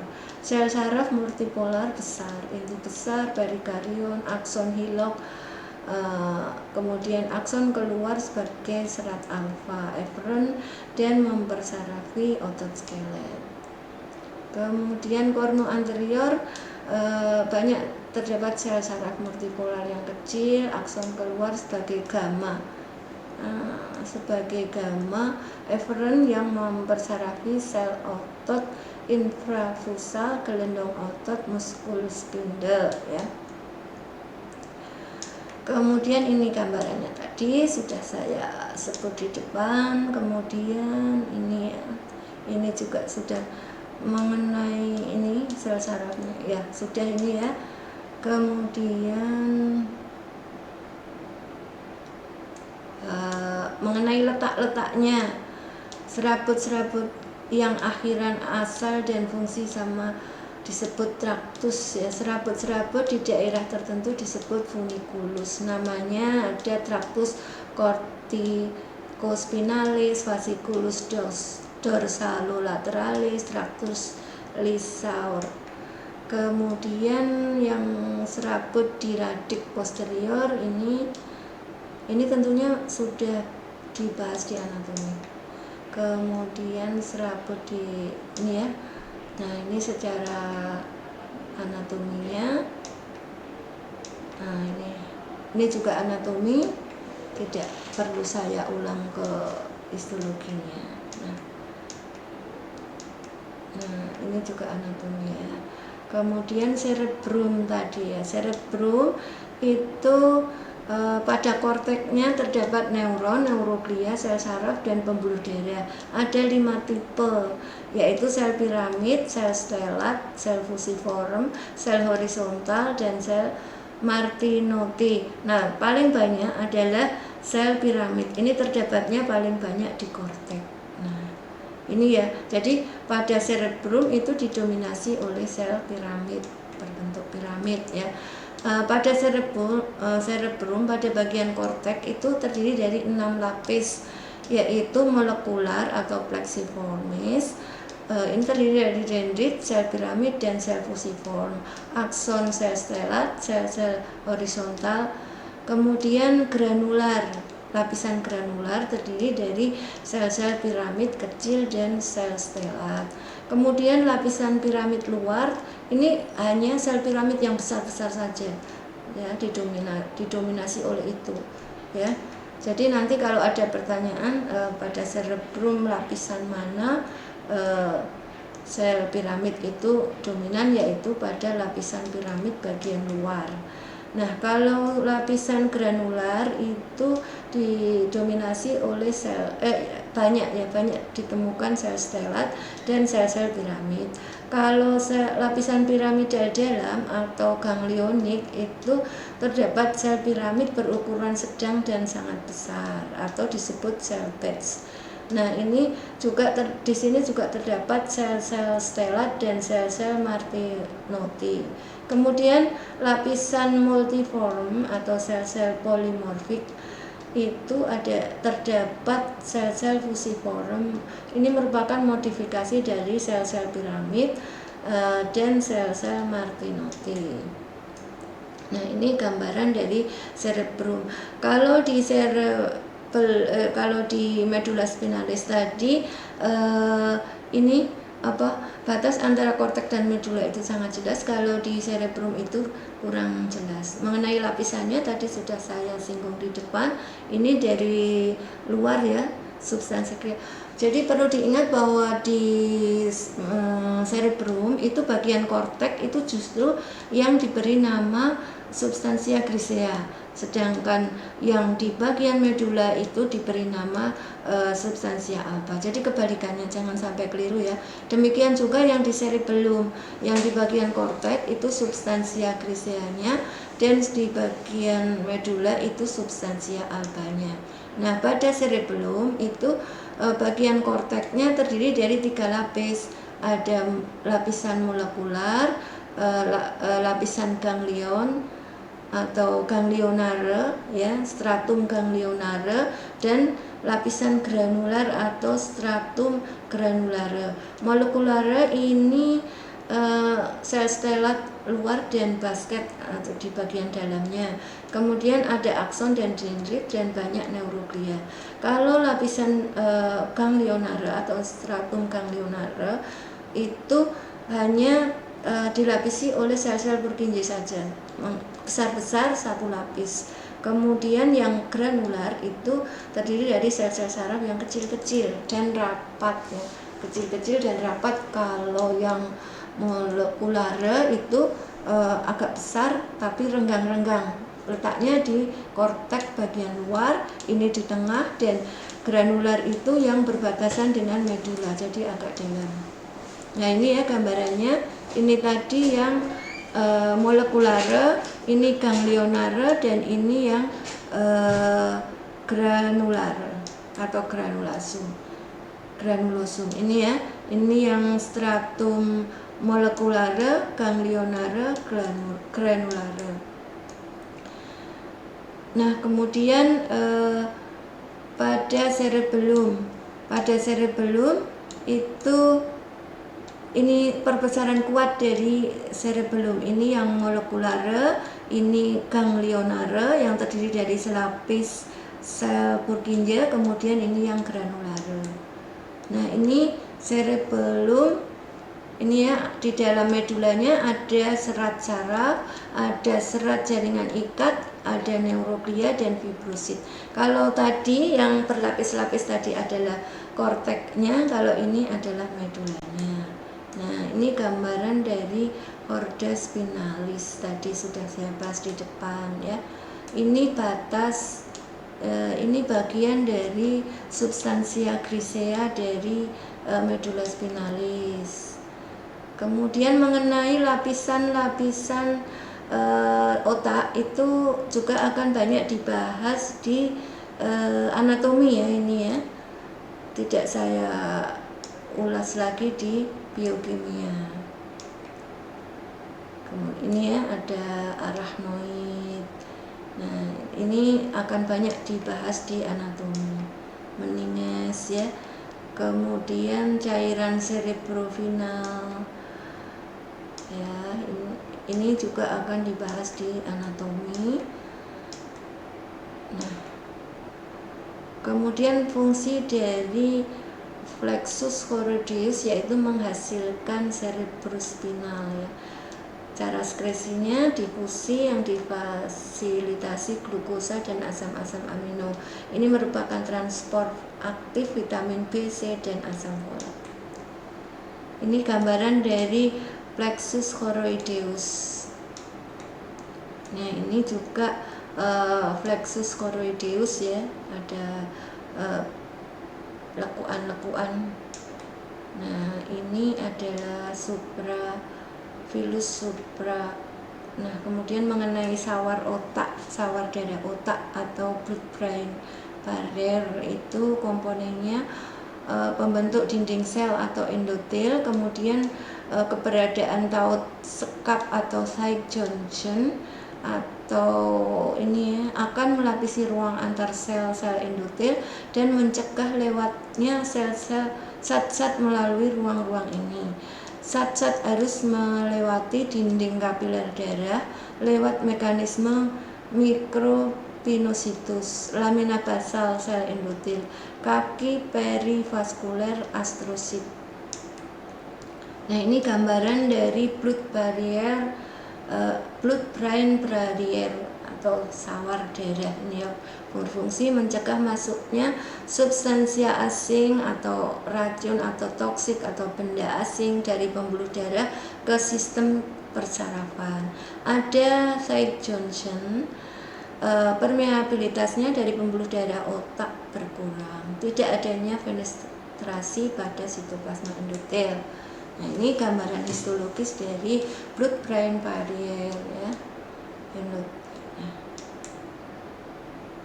Kemudian sistem saraf perifer ini terdiri dari komponen motorik volunter, terdiri atas badan sel saraf multipolar, nukleus motorik pada otak, tanduk depan medula spinalis. Kemudian sel saraf somatik itu terdiri dari serat saraf dan efektor. Ini contohnya pada otot rangka melalui cakram motorik.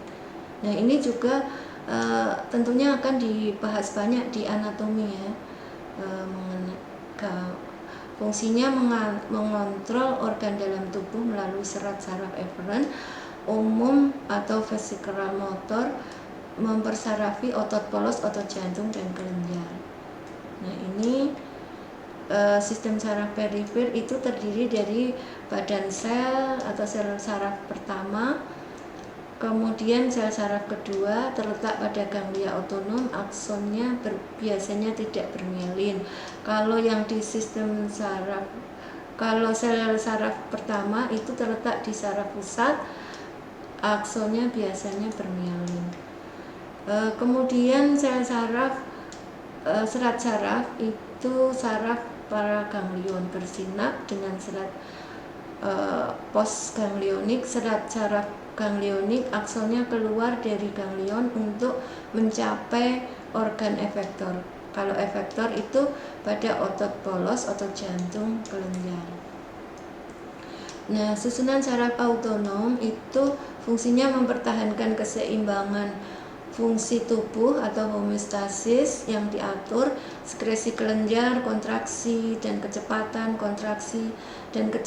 kontraksi otot polos, otot jantung, sistem sirkulasi darah. Walaupun berfungsi secara otomatis, tak mempengaruhi kehendak tetapi tetap di bawah kendali sistem saraf pusat.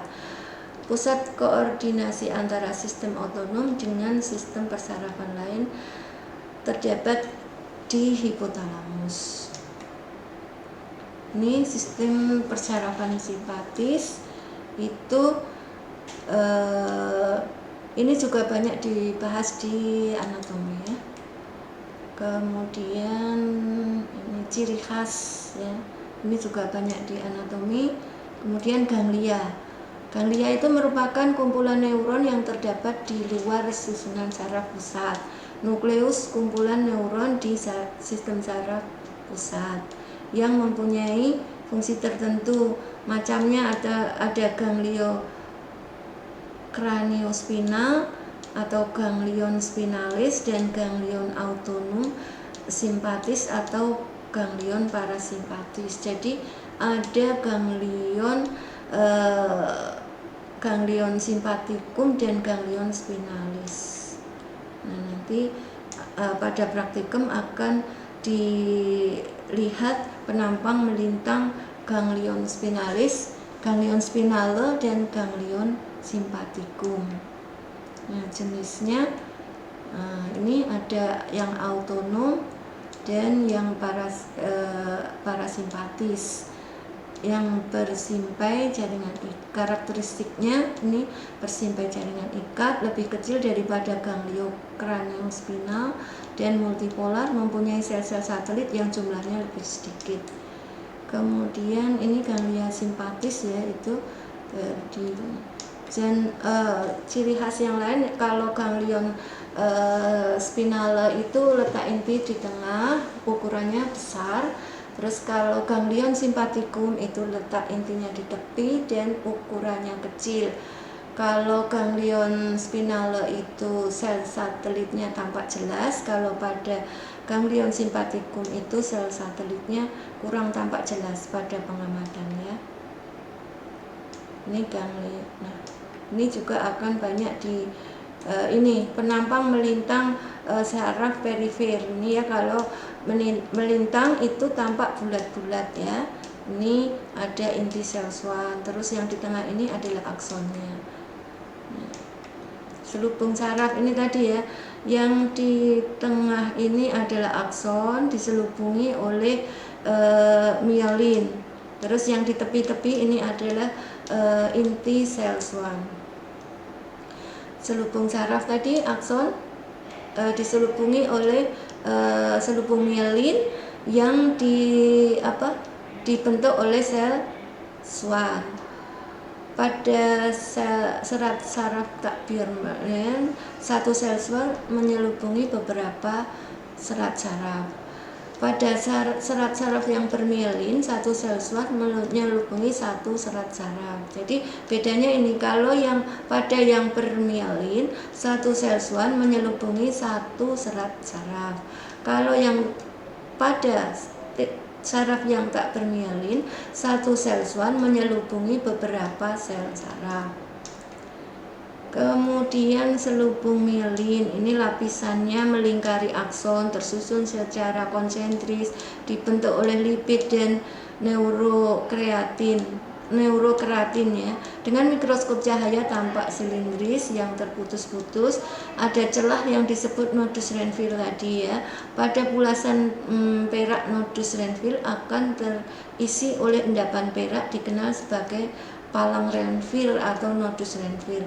Kemudian dengan mikroskop elektron tampak lapisan konsentris, membran plasma, sel swan atau oligodendrosit. Nah, kemudian selubung myelin tadi terjadi invaginasi ini ya. Kemudian kedua ujung sitoplasma sel swan menyatu dan membungkus serat saraf. Ini tempat penyatuan awal disebut mesaxon interna. Kemudian mesaxon kemudian meluas ke arah dalam membentuk lapisan-lapisan atau lamel-lamel. Ini proses pembentukan selubung myelin. Kemudian sitoplasma menghilang dan sisi dalam membran sitoplasma menyatu. Kemudian membran ekstraseluler kemudian mendekati tetapi tidak menyatu, garis interperiode. Nah, kalau yang menyatu ini membentuk garis periode. Kemudian tempat penyatuan akhir sitoplasma sel swan ini disebut mesaxon eksterna. Pada saat penyatuan kedua sisi dalam membran sitoplasma sel swan, terdapat kegagalan di beberapa tempat sehingga meninggalkan sejumlah kecil sitoplasma yang terjerat dalam selubung myelin. Celah atau incisura itu disebut Smith-Lanterman. Kemudian fiksasi osmium tetraoksid bisa dengan pewarnaan osmium tetraoksid bisa terlihat celah ini ya. Kemudian ini di sistem saraf perifer ya. Selubung myelin ini berupa satu sel. Ini yang di sistem saraf pusat. Satu, sel oligodendroglia membentuk selubung mielin untuk beberapa sel saraf. Fungsi selubung mielin yaitu sebagai insulator arus listrik meloncat dari nodus ke satu ke yang lain. Disebut saltatory conduction. Kemudian kecepatan rambat listrik lebih cepat dibanding serat tak bermielin. Jadi pada yang bermielin itu kecepatannya lebih cepat karena meloncat ya. Sel saraf tak bermielin itu di sistem saraf tepi, ini serat saraf tak bermielin diselubungi oleh selubung sel saraf Schwann, sedangkan di saraf pusat tak ada selubung. Satu sel Schwann membentuk selubung Schwann untuk beberapa saraf tak bermielin. Jadi satu sel Schwann membentuk selubung Schwann untuk beberapa sel saraf tak bermielin. Jadi kalau pada selubung saraf tak bermielin itu sel Schwann-nya itu membentuk selubung tapi menyelubungi sel Schwann tersebut, maksudnya begitu. Ini gambaran dari pembentukan selubung mielin. Ini selubung Schwann membungkus seluruh serat saraf tepi bermielin atau tanpa mielin. Disebut neurolema, tersusun dari sitoplasma sel Schwann. Pada pinggetan Renvir atau nodus Renvir, akson hanya diselubungi oleh juluran-juluran sel Schwann yang terpisah oleh suatu celah atau gap. Sel Schwann, sel dengan inti gepeng, mitokondria, mikrotubulus, mikrofilamen, endoplasmik retikulum, kompleks Golgi. Jadi ini adalah organel-organel yang ada di sel Schwann. Kemudian pembungkus serat saraf tepi selain diselubungi oleh selubung mielin dan selubung Schwann, serat saraf tepi juga dibungkus oleh 3 jaringan ikat tadi ya. Endoneurium itu menyelubungi satu serabut saraf ya. Terus kalau perineurium menyelubungi satu vasikulus saraf. Jadi beberapa serabut membentuk vasikulus. Satu vasikulus diselubungi oleh perineurium. Ini hampir mirip dengan saat kita belajar di muskularis kemarin. Kemudian beberapa vasikulus akan bergabung diselubungi oleh epineurium. Jadi yang paling tebal adalah epineurium, kemudian menengah adalah perineurium, dan yang paling tipis adalah endoneurium. Ini gambarannya ya. Yang menyelubungi satu ini adalah endoneurium. Yang menyelubungi satu vasikulus ini perineurium. Yang menyelubungi beberapa vasikulus ini adalah epineurium. Nah, kemudian ini ya gambarannya tadi ya.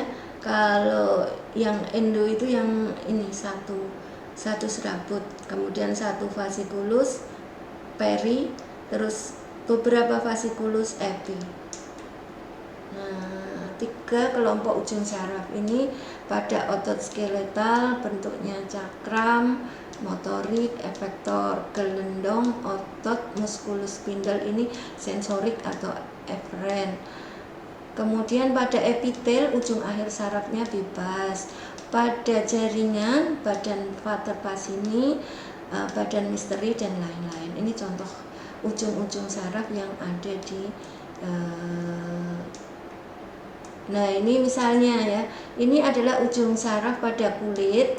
Kemarin waktu melihat penampang melintang kulit atau pas itu kita sudah mengamati tentang epidermis ya, tipe-tipe epitel ada itu. Kita mengamati juga adanya ujung saraf, akhiran ujung saraf. Ini adalah akhiran ujung saraf Meissneri yang terdapat di papilla dermis. Bentuknya seperti keranjang buah. Ini ada ujung akhiran sarafnya. Kemudian ujung ini akhiran saraf pater vaginae yang terdapat di bagian hipodermis pada bagian tela subkutanea. Masih ingat ya kemarin? Terus ini adalah ujung saraf Ruffini, ya, ujung saraf Ruffini. Terus ini adalah ujung saraf ini. Kemudian ini juga ya, jadi ada bermacam-macam jenis ujung saraf. Ini tadi Meissneri, pater vaginae, Ruffini, dan seterusnya ya, bisa dipelajari. Nah ini gambaran dari akhiran ujung saraf Meissneri. Besok kalau praktikum kita akan gambar seperti ini. Ini ya ujung sarafnya terdapat di papilla dermis ya. Bentuknya seperti keranjang buah. Kemudian ini adalah akhiran ujung saraf pater vaginae yang terdapat di hipodermis pada bagian tela subkutanea. Terdiri dari ini, yang tengah ini adalah akhiran sarafnya, terus dikelilingi oleh lamela konsentris, dan ini adalah sel-sel fibroblast atau sel-sel sarafnya. Yang kelihatan titik-titik itu adalah inti dari fibroblasnya. Nah, kemudian mengenai ini banyak dibahas di fisiologi ya. Ya.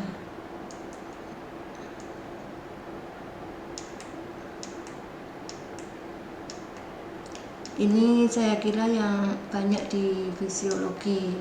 Nanti kita kuliahnya akan tandem dengan fisiologi yang akan dibawakan atau disampaikan oleh Bapak Selbitara. Sekian, terima kasih ya. Saya kira cukup sampai di sini dulu. Nanti selebihnya akan diuraikan lagi atau dijelaskan lagi pada saat kita akan praktikum. Ada asistensi sel jaringan histologi jaringan saraf. Akan ada 2 kali praktikum, yaitu jaringan saraf pusat dan jaringan saraf perifer. Nah, nanti pada saat asistensi akan dijelaskan lebih rinci mengenai apa yang akan diamati atau digambar pada acara praktikum tersebut. Demikianlah, jika ada banyak kata yang salah, saya mohon maaf. Dan akhirul kata, wassalamualaikum warahmatullahi wabarakatuh.